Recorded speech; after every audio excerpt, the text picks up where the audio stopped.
Саламатсыздар ма? Бүгін біз Visual Studio'да қосымша құрудың тағы бір түрін қарастыратын боламыз. Яғни қосымша тағы да қандай компоненттерді қолдансақ болады және де математикалық түрдегі есептерді қалай шығарамыз. Бізге кез келген функция берілген болсын.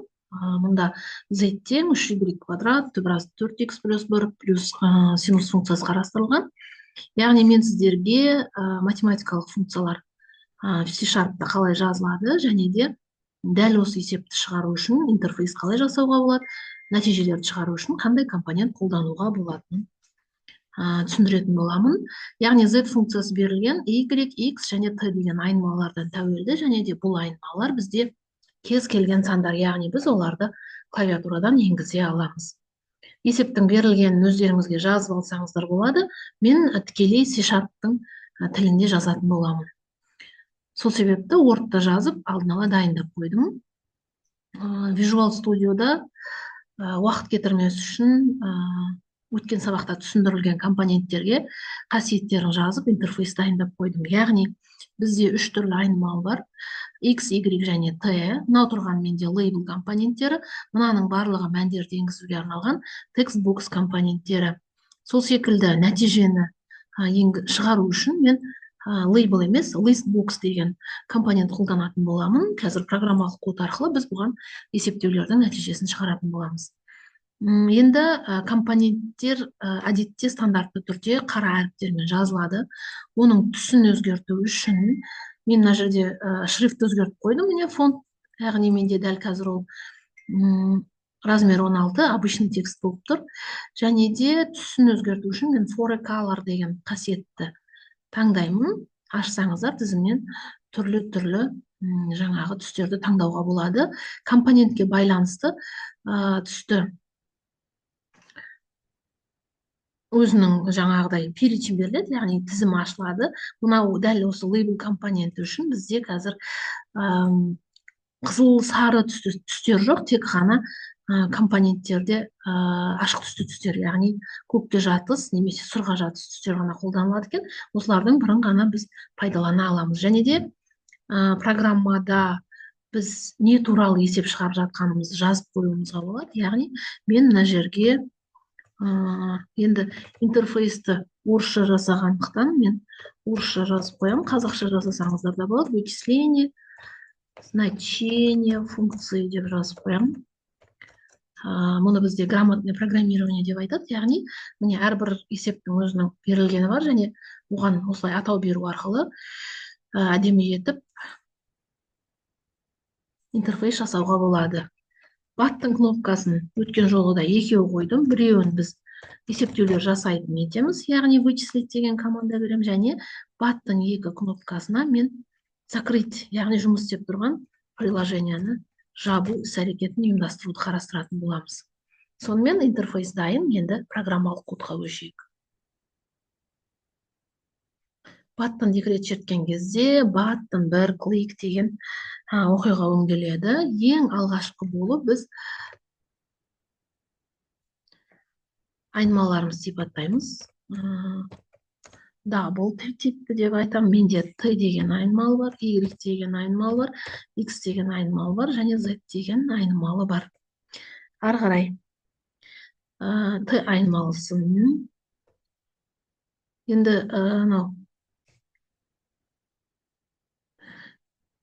қызметтік сөздерді C-Sharp Visual Studio'да өзі нақты бір түстерге бояп отырады.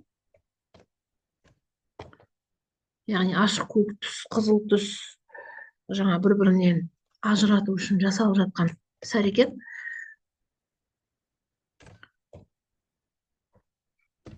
Сол себепті әртүрлі программалы кодтың ішіндегі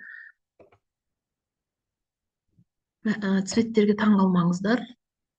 Так, конверт сюда, мынау жақша қайдан келді? Так. Мынау ашылып тұр екен ғой. Арасы ашылып кетті.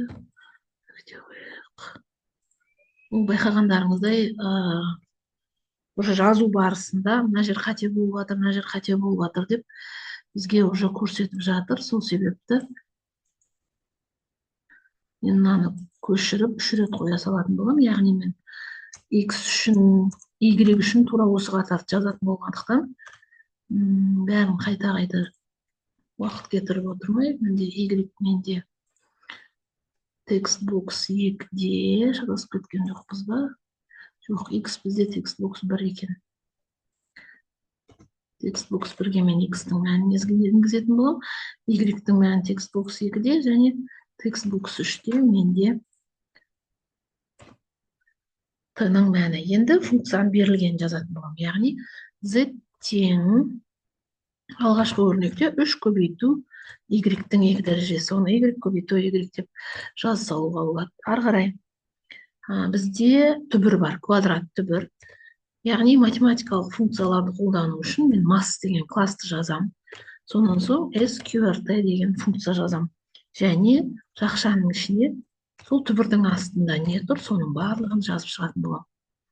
Ары қарай 4x плюс 1 түбірдің астында минус 2 көбейтілген синусты жазу үшін тағы да масс классын жазатын боламын. Масс синус жақшаның ішінде бізде t-ның 3 дәрежесі, яғни дәреже по арқылы жазылады. Масс нүкте по. Және байқаған болсаңыздар, егер менің C++ тіліндегі видеоларын көрген болсаңыздар, ол жерде де по дегендер жазылады, бірақ кіші әріптермен жазылады. Ал C#-та ол бізде үлкен әріппенен жазылады екен. Екі жақша қойып жатыр. Ненің дәрежесі? T-ның дәрежесі 3. Жақша жабылды. Синустың жақшасы жабылды. Соныменен міне бар болған осы ғана функцияны түгелдей жазып шықтық. Енді нәтижені listboxқа шығарамыз. Listbox 1 нүкте, оның items деген қасиеті бар, яғни мына тұрған жолдарға ішіне мәндер шығару үшін items нүкте add деген қасиет береміз. Сонан соң мына жерде x тең деймін де, мен x-тің мәнін шығарам. Және нүктелі тұр. Яғни listboxқа біз алдыңғы қосымшаны жасаған кезде labelға бір ғана функция нәтижесін ғана шығарған едік.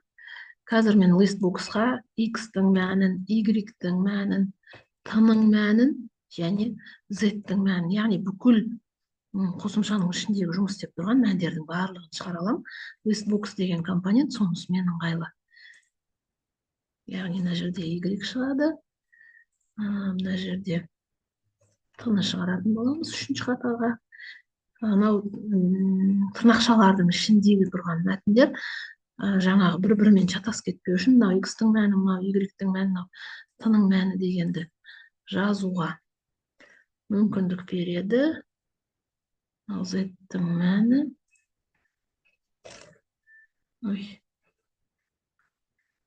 так, соныменен жазып болдық. Listbox items add. Енді приложениені запускать етіп көреміз.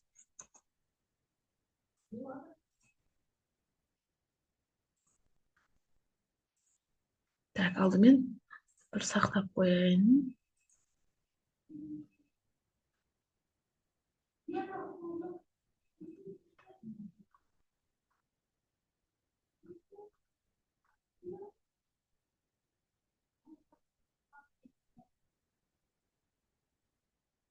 Так, жұмыс істетіп көрейік.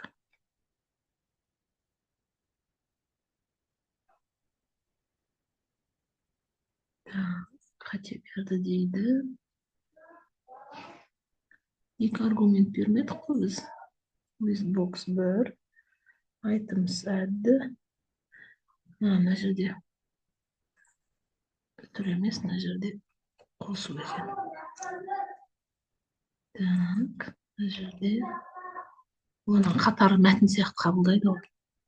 Себепті мына жерге қосу. Қатені шығарғаннан кейін осылай дұрыстайсыздар. Қате болады, өйткені программа нүктеге үтірге ошибка береді. Кейде шатасып кетесің. Және қатені көрсетіп тұрады. Сразу көрсетіп тұрады сызықпен бояп. Міне менің приложением жұмыс істеді. X-қа мысалы үшін 15 деген мән берем. Y-ға 20 деген мән берем, және T-ға 60 деген мән берем, және мына вычислить. Міне шықты. Нәтиже листбокста осылай прям бірнеше нәтижені бір терезеге бейнелеуге болады. Өте ыңғайлы, және де жаңағы мынау тұрған, міне сіздерге көрсетейін, мынау тұрған тырнақшаның ішіндегі жазбалар мына жерге түсінікті етіп жазып беруге береді. Егер де жазбасаңыздар, просто X-тің өзін, Y-тің өзін жақшаның ішіне жазып қойсаңыздар, мынау сандар осы күймен осылай шығып тұрады, және нәтиже шығып тұрады. Түсініктеме мәтін жазғаннан ол көрнекірек болады. Енді закрыть деген кнопканы программа код жазамыз, яғни закрыть дегенге 2 рет шертем. Байқаған болсаңыздар, баттың бір клик деген баттың бір батырмасына 2 рет шертілді деген мағына білдіреді, және баттың 2 клик деген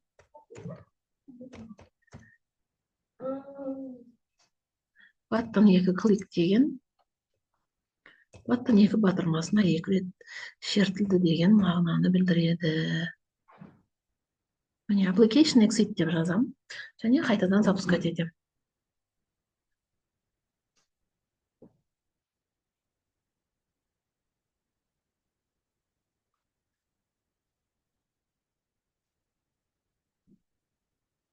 Сонымен мән береміз. Кез келген мәндерді бере беруге болады.